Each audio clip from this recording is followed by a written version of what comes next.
Wherever you go, whatever you do, throw a little at it. Omax, Vest and Briefs. Durandhar படம் எதிரொலியாக பாகிஸ்தானில் பிச்சைக்காரர்களை அந்நாட்டு அதிகாரிகள் தீவிரமாக சோதனைக்கு உட்படுத்தி வருகின்றனர்.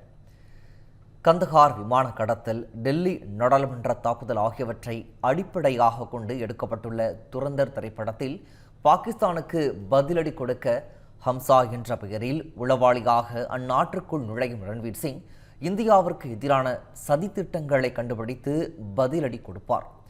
துரந்தர் படத்தில் முதல் பாகம் பெரும் வரவேற்பை பெற்ற நிலையில் இரண்டாம் பாகமும் சமீபத்தில் வெளியாகிய வசூலை வாரி குவிக்கிறது. இந்த படத்தின் எதிரொலியால் அச்சமடைந்துள்ள பாகிஸ்தான் அதிகாரிகள் அங்கு யாசகம் எடுப்போரை தீவிர சோதனைக்கு உட்படுத்தி வருகின்றனர். யாசகம் எடுப்போர் பெயர், இருப்பிடம் உள்ளிட்ட தகவல்களையும் அடையாள அட்டை உள்ளிட்ட ஆவணங்களையும் பரிசோதித்து அவர்கள் உண்மையான பிச்சைக்காரர்களா அல்லது உளவாளிகளா என போலீசார் மற்றும் அதிகாரிகள் உறுதிப்படுத்தி வருகின்றனர்.